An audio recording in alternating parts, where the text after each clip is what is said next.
আসসালামু আলাইকুম প্রিয় দর্শক, অন্যমঞ্চে আলোচনায় আপনাদের সকলকে আমন্ত্রণ জানাচ্ছি। টিএমসির পার্টি অফিসের দখল নিচ্ছে সিপিএম, মানে একেবারে উলট পুরাণ। কিন্তু মমতা নিশ্চুপ, পুলিশ নিষ্ক্রিয়। কেন?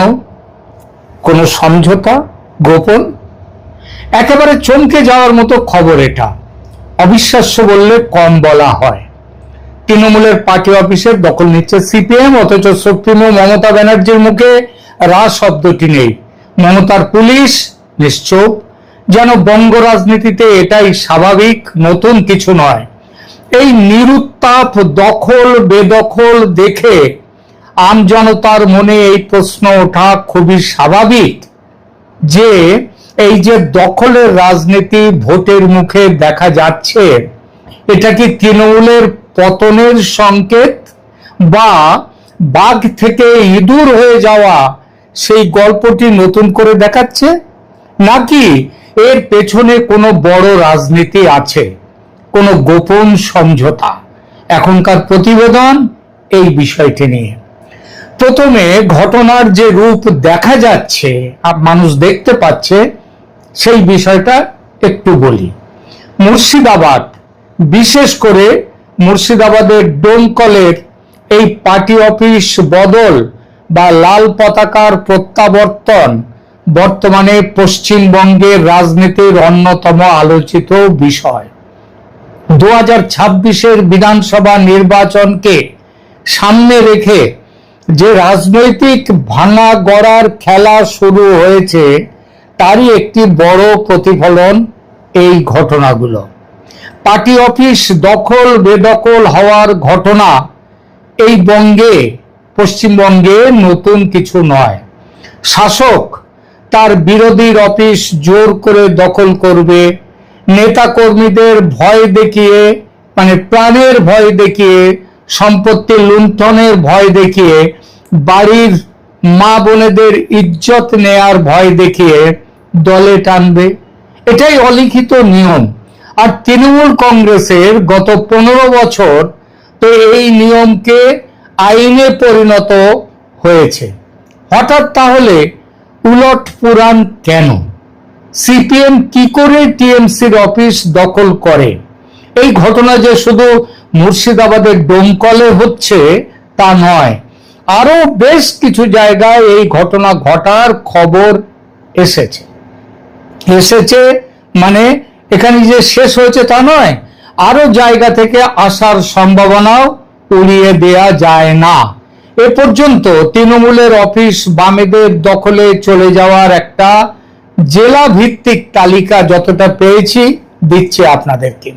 মুর্শিদাবাদ বাদ দিলেও আরো কিছু জেলায় এই প্রবণতা লক্ষ্য করা যাচ্ছে। তবে ডোমকলের মতো ঢাকঢোল পিটিয়ে মিছিল করে গণযোগদান এবং প্রকাশ্য অফিস দখল সব জায়গায় হচ্ছে না। অনেক জায়গায় এটা হয়েছে গোপনে, কিছুটা লোকচক্ষুর আড়ালে। মুর্শিদাবাদের ডোমকলের 16 ও 19 নম্বর ওয়ার্ড ইতিমধ্যে বহু চর্চিত। এখানকার প্রায় 400 পরিবার তৃণমূল ছেড়ে সিপিএম এ যোগ দিয়েছে। আর সেই যোগ দেওয়ার ফলে এই দুটি ওয়ার্ডের পার্টি অফিস এখন বামেদের দখলে। মুর্শিদাবাদ জেলারই জলঙ্গি ও রানীনগরেও এমন ঘটনা ঘটেছে। সেখানকার বিধায়ক আব্দুর রাজ্জাক তৃণমূল ছাড়ার পর বেশ কিছু স্থানীয় কার্যালয়, মানে পার্টি অফিস, এখন বাম ও কংগ্রেস দলের দখলে। নদিয়া জেলা, সেখানেও এই ঘটনা ঘটেছে। নদিয়া জেলার কালীগঞ্জ ও তেহট্টয়, এখানেও সংখ্যালঘু ভোটের দল বদলের ফলে বেশ কিছু ছোট অফিস আবার বামেদের দখলে চলে এসেছে। বাঁকুড়া জেলার কতুলপুর ও সোনামুখী, তৃণমূলের গোষ্ঠীদ্বন্দ্বের সুযোগ নিয়ে বামেরা তাদের হারানো অফিসগুলো দখলে নিয়ে রং করতে শুরু করেছে। উত্তর 24 পরগনার মিনাখা ও হাড়োয়া, মানে তৃণমূলের একেবারে দুর্গ। সংখ্যালঘুরা সেখানে, মানে প্রচন্ড সংখ্যাগুরু। আইএসএফ এর সঙ্গে বামেদের জোটের প্রভাবে বেশ কিছু জায়গায় তৃণমূলের কর্মীরা নিষ্ক্রিয় এবং বামেরা আইএসএফ কে নিয়ে সক্রিয়। পার্টি অফিসে ঘাসফুলের জায়গায় কাস্তে হাতুড়ির পতাকা উঠেছে, আইএসএফ এর পতাকাও উঠেছে কয়েকটি জায়গায়। হুগলি জেলার আরামবাগ ও খানাকুল একসময় বামেদের দুর্গ ছিল। এই দুর্গে নিচু তলার অনেক তৃণমূল কর্মী পুরনো ঘরে ফিরছেন, পার্টি অফিসের পতাকা বদলও হয়েছে। এবার আসি, এই অসম্ভব কিভাবে ও কেন নির্বিবাদে সম্ভব হচ্ছে সেই আলোচনায়। কেউ কেউ এই ঘটনাকে বলছেন দলত্যাগীদের ঘর ওয়াপসি, যারা 2011 বা 2016 ভোটের পর প্রাণ ভয়ে বা চাপে পড়ে সিপিএম ছেড়ে তৃণমূলে গিয়েছিলেন, তারা এখন আর বর্তমান নেতৃত্বের সঙ্গে, তৃণমূল নেতৃত্বের সঙ্গে তাল মেলাতে পারছেন না। তাছাড়া তৃণমূলের বাজার খারাপ দেখে তারা অনেকেই আবার পুরনো দলে ফিরে আসছেন। অনেক জায়গায় তৃণমূলের স্থানীয় নেতারা আবাস যোজনা ও অন্যান্য নানা রকমের দুর্নীতির অভিযোগে এতটাই বিদ্ধ যে মানুষ আবার সিপিএম এর সেই ক্যাডার ভিত্তিক অনুশাসনে ফিরতে চাইছে। কারণ মতে নিচু তলায় সাধারণ মানুষের তৃণমূলের প্রতি জনরোষের বহিঃপ্রকাশ এটা। ডোমকলের ঘটনায় দেখা গেছে সাধারণ মানুষ উপযুক্ত সম্মান না পাওয়ার অভিযোগ তুলে তৃণমূল ত্যাগ করছেন, সিপিএম এ যোগ দিচ্ছেন। এই সাধারণ মানুষরা অবশ্য প্রায় সবাই সংখ্যালঘু সম্প্রদায়ের মানুষ। এই স্বতঃস্ফূর্ত বিদ্রোহ আপাতত এই অসম্ভব কাজকে, মানে তৃণমূলের পার্টি অফিসে রাতারাতি সিপিএম এর পার্টি অফিসে পরিণত হওয়ার কাজকে সহজ করে দিচ্ছে। আবার কারণ মতে এটা দুই দল, মানে তৃণমূল ও সিপিএম এর বা তৃণমূল ও কংগ্রেসের মধ্যে গোপন আতাতের ফল। কোন গোপন আতাত, কোন গোপন কৌশল? আমার মতে এর পেছনে মূলত তিনটি কৌশল কাজ করছে। এক, হুমায়ুন কবিরের দল ও মিমকে আটকানো। মুর্শিদাবাদ ও মালদহে হুমায়ুনের দল বা মিম যদি তৃণমূলের সংখ্যালঘু ভোট ব্যাংকে থাবা বসায়, তবে তৃণমূলের আরো বড় বিপর্যয় অনিবার্য। এবং তৃণমূল হয়তো তাই মনে করছে তার চেয়ে বামেরা যদি শক্তিশালী হয়, তাহলে সংখ্যালঘু ভোট অন্তত ধর্মীয় পরিচয় ভিত্তিক রাজনীতির দিকে যাবে না।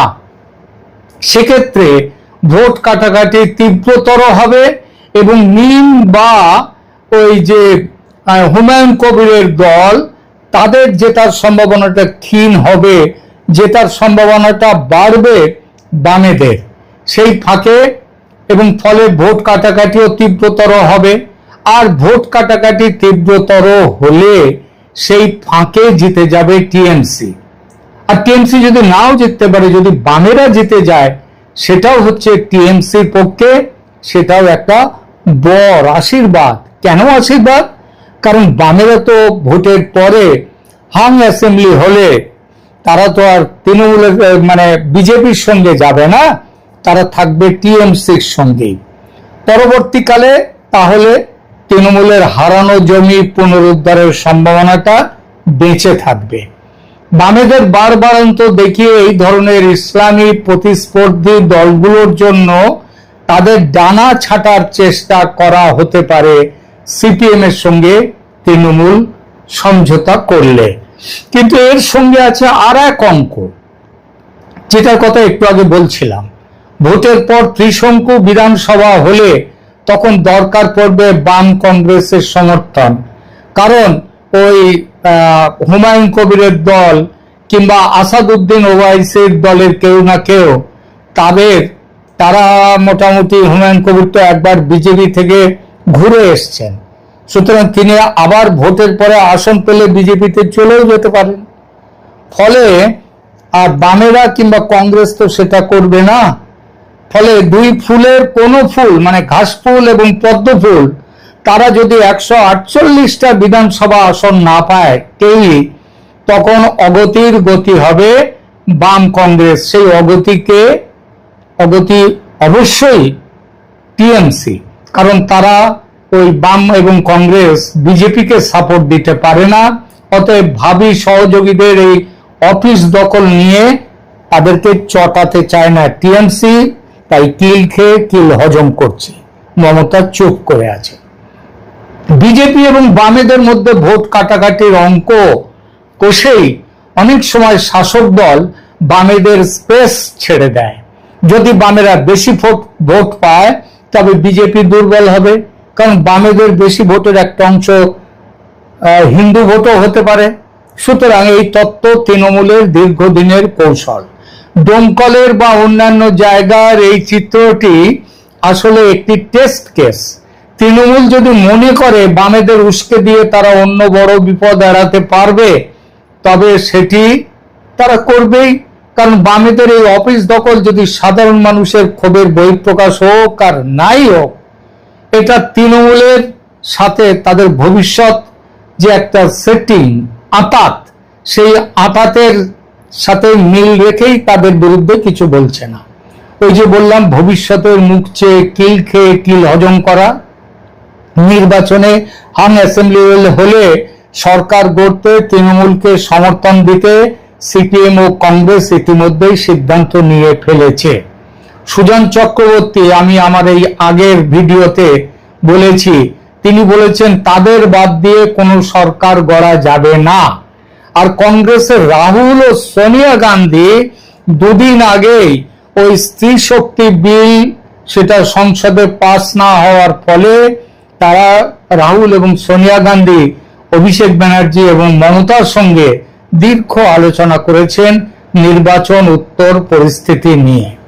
সবচেয়ে বড় কথা, ইউপিএ জোটের শরিক হিসেবে তৃণমূলের সঙ্গে আছে কংগ্রেস ও সিপিএম। যে খবর আসছে তাতে মমতা ব্যানার্জিকে সরকার গঠনের সমর্থন দিতে দুই দল নীতিগত সিদ্ধান্ত নিয়ে ফেলেছে, কারণ সেটা না নিয়ে উপায়ও নেই। বিজেপিকে তো আর তারা সমর্থন করতে পারে না। অতএব বিজেপি যদি ম্যাজিক ফিগার 141-এর নিচে আটকে যায় এবং তৃণমূলও আটকে যায় 148-এর নিচে, তবে বিহার বা মহারাষ্ট্রের ধাঁচে বিজেপি রুখতে একজোট হওয়া ছাড়া বাম কংগ্রেসের সামনে আর কোনো পথ খোলা নেই। এটা মমতা জানেন, তাই তিনি মেনে নিচ্ছেন এই অফিস বেদখলের ব্যাপারটা। একেবারে চুপ। যিনি ফাটিয়ে দিচ্ছেন সবাই, মোদী এবং অমিত শাহ এবং বিজেপির আদ্যশ্রাদ্ধ করছেন, তিনি এই ব্যাপারে একটি কথাও তার মুখ দিয়ে নেই। এমনকি সিপিএম এবং কংগ্রেসের বিরুদ্ধেও গত অন্তত 20-25টি সভাতে তিনি, পিসি এবং ভাইপো, তারা কেউ ওই সিপিএম কংগ্রেসের বিরুদ্ধে একটি কথা বলছেন না। এবার আসি পুলিশ কেন ব্যবস্থা নিচ্ছে না সেই ব্যাপারে। অনেক ক্ষেত্রেই দেখা যায় যে বাড়িতে পার্টি অফিস চলে সেই বাড়ির মালিক নিজেই তৃণমূল ছেড়ে বামেদের ঝান্ডা হাতে নিয়েছে। ফলে মালিকের অনুমতি থাকলে পুলিশ আইনিভাবে উচ্ছেদ করতে পারেন না। কিভাবে, কোন পথে উচ্ছেদ করতে পারে না? আইনি পথে। যদিও মমতা জমানায় পশ্চিমবঙ্গ পুলিশের আইনের শাসন মানার খুব একটা পরিচয় পাওয়া যায় না।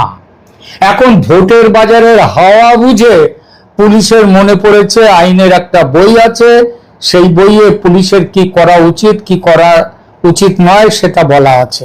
এতদিনে তাদের মনে পড়েছে সেটা 15 বছর মমতার শাসন চলার পর, এবং 15 বছর দীর্ঘ চটি চাটার পরে আজকে পুলিশের মনে পড়ছে আইনের বইয়ের কথা। আরেকটি কারণ হচ্ছে কড়া নির্বাচন কমিশন। বেঙ্গল পুলিশের গায়ে ওই যে বললাম চটি চাটার স্ট্যাম্প এত পাকাপাকি পড়ে গেছে যে খাড়া উঁচিয়ে বসে আছে কমিশন। এমন অবস্থায় টিএমসির হয়ে কে যাবে ফালতু ঝামেলায়? যা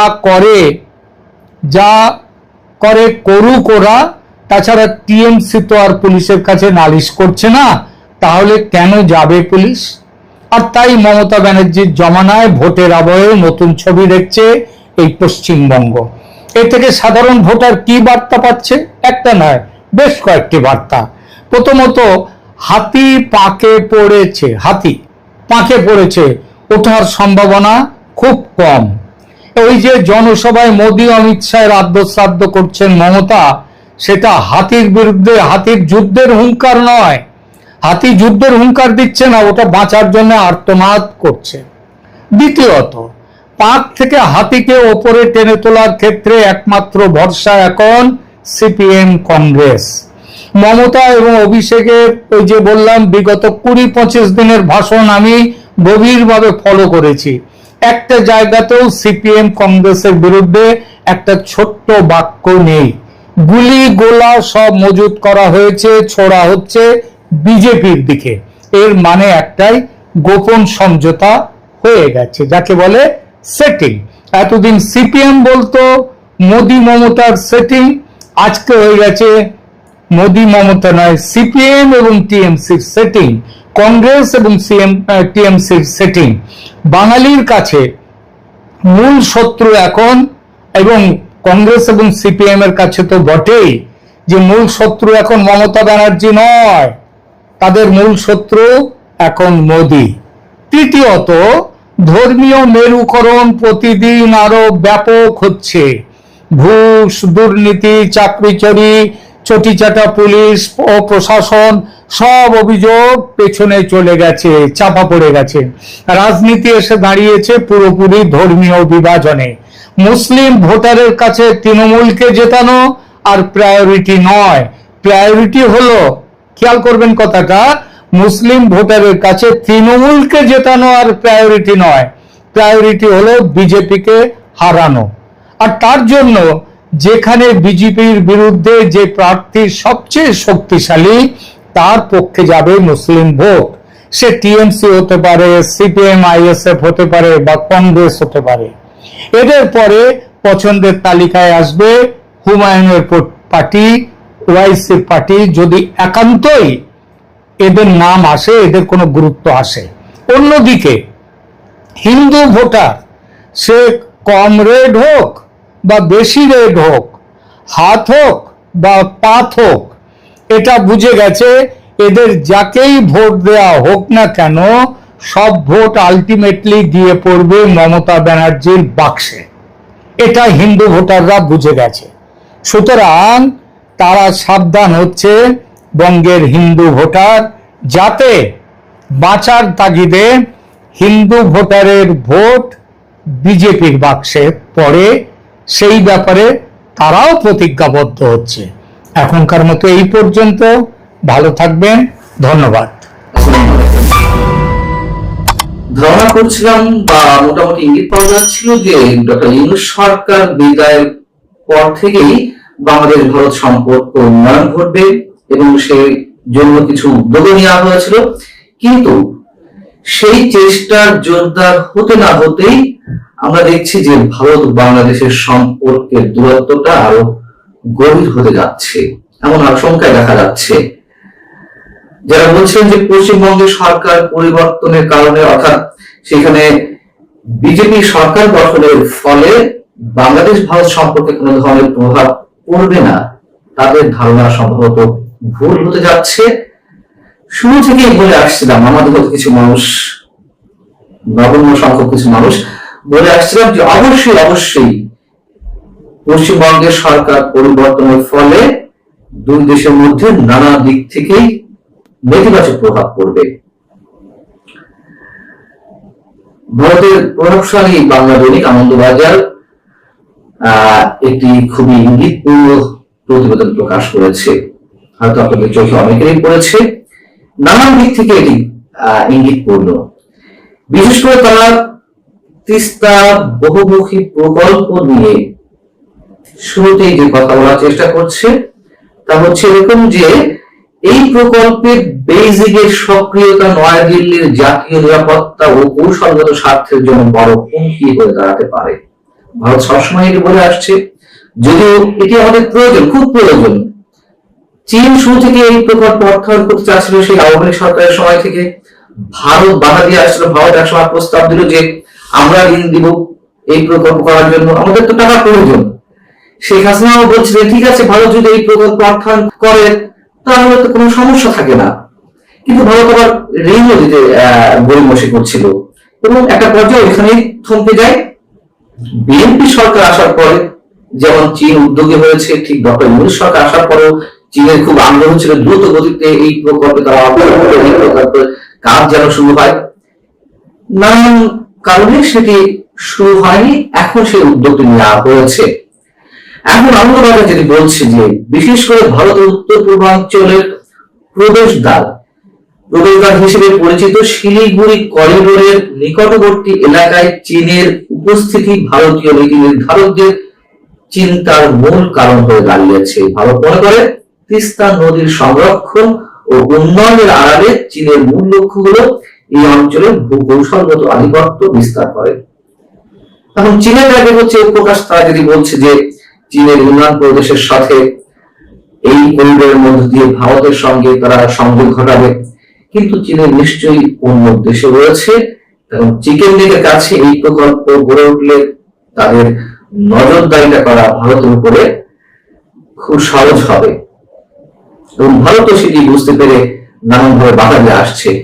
আনন্দবাজার বলছে যে পশ্চিমবঙ্গ সরকার পরিবর্তনের পর থেকে সীমান্তে নিরাপত্তা জোরদার এবং তথাকথিত অনুপ্রবেশকারী ইস্যুতে ভারতের কেন্দ্রীয় সরকার বেশ সরব অবস্থানে রয়েছে। শুভেন্দু অধিকারী সেখানে মুখ্যমন্ত্রী হওয়ার পর থেকে, এবং সংবাদ সম্মেলনে গত মঙ্গলবার সংবাদ সম্মেলনে ভারতের পররাষ্ট্র মন্ত্রণালয়ের মুখপাত্র রণবীর জয়সওয়ালও জানিয়েছেন যে সীমান্তের নিরাপত্তা নিশ্চিত করা সরকারের সর্বোচ্চ অগ্রাধিকার। এর আগে পশ্চিমবঙ্গের নতুন মুখ্যমন্ত্রী শুভেন্দু অধিকারী তিনি নিজে ঘোষণা করেন যে সীমান্তে কাঁটাতারের বেড়া দেওয়ার জন্য প্রয়োজনীয় জমি ৪৫ দিনের মধ্যে বিএসএফ এর হাতে তুলে দেওয়া হবে, এবং এই বিষয়টি নিয়েও বাংলাদেশের বিএনপি সরকারের মধ্য থেকে নানান পর্যায়ে কথাবার্তা এর মধ্যে শুরু হয়েছে। কেউ কেউ হুমকি দিচ্ছে, এখন হুমকি তো ভালো এখনো পর্যন্ত আমরা কেন আগে থেকে এটি বলার চেষ্টা করছি, জানি না যে বাংলাদেশ বসে থাকবে না, বাংলাদেশ উপযুক্ত জবাব দিবে, আমরা জানি না এই কথাগুলো কেন উচ্চারণ করা হচ্ছে। এবং নয়াদিল্লি এই অভ্যন্তরীণ নিরাপত্তা নিশ্চিত করার পাশাপাশি আন্তর্জাতিক সীমানায় চীনের গতিবিধির উপর কড়া নজর রাখছে, এই কথা উল্লেখ করেছে আনন্দবাজার, অর্থাৎ তিস্তা প্রকল্প কেন্দ্র করে। আমাদের পররাষ্ট্রমন্ত্রী ডক্টর খলিলুর রহমান তিনি কয়েকদিন আগে চীনে গেলেন, সেখানে সে দেশের পররাষ্ট্রমন্ত্রী ওয়াংয়ের সাথে যে বৈঠক হয়েছে সেখানে তিস্তা প্রকল্পের বিষয়টি খুব গুরুত্ব পেয়েছে, এবং সেই জায়গা থেকে ভারতের পক্ষ থেকে দাবি করা হচ্ছে চীন এই প্রকল্পে সম্পৃক্ত হলে ভারতের উত্তর পূর্বাঞ্চল সরাসরি বেইজিং এর সামরিক ও কৌশলগত নিশানার মধ্যে চলে আসবে। পূর্বে শেখ হাসিনা সরকার এই প্রকল্পের দায়িত্ব ভারতকে দেওয়ার সিদ্ধান্ত নিলেও রাজনৈতিক পট পরিবর্তনের পর সেই সম্ভাবনা এখন অনিশ্চিত হয়ে পড়েছে। আমরা মনে করি না যে অনিশ্চিত হয়ে পড়েছে, ভারত যদি মনে করে যে দিবে, এই ঋণে অর্থায়ন করতে চায়, সেক্ষেত্রে অবশ্যই বিএনপির নিশ্চয়ই সম্ভবত ভেবে দেখার বিষয় রয়েছে। আর যদি সেটিকে পাল্টা চ্যালেঞ্জ করে চীনের কাছ থেকে অর্থ নেয় বাংলাদেশ সরকার, সেক্ষেত্রে অবশ্যই নানান ধরনের ভূ রাজনৈতিক হিসাব নিকাশ অবশ্যই আমাদের করতে হবে। আনন্দবাজার বলছি যে নয়াদিল্লি একটি কূটনৈতিক সূত্র ঢাকাকে বেইজিং এর ব্যাপারে এর মধ্যে সতর্ক করে দিয়েছে, সেটি আরো অন্য একটি বিষয়কে উপলব্ধ করে। আমরা জানি যে ব্রহ্মপুত্র একটি আন্তর্জাতিক নদ, যেটি উজানটি হচ্ছে চীনে, সেই উজানে চীন বেশ কিছু বাঁধ নির্মাণ করেছে, যার কারণে পানি তারা আটকে রাখছে। এর কারণে ভারত এবং বাংলাদেশ দুই বেশি ক্ষতিগ্রস্ত হচ্ছে, যেটি মেকং নদীতে চীনের সেখানে বাঁধ নির্মাণ করা হয়েছে। এখন ব্রহ্মপুত্রের নিয়ন্ত্রণ যদি চীনের হাতে থাকে তাহলে সেটি পানি বোমায় রূপান্তর হবে, পরিণত হবে। আসাম, অরুণাচল ও বাংলাদেশে ভয়াবহ বন্যার ঝুঁকি তৈরি হবে। ভারত এগুলো বলার চেষ্টা করছে বাংলাদেশকে উদ্দেশ্য করে, বরং চীনের সঙ্গে যাতে কোনো ধরনের সম্পর্ক এই থেকে না হয় তারা সেটি ইঙ্গিত করতে চাচ্ছে।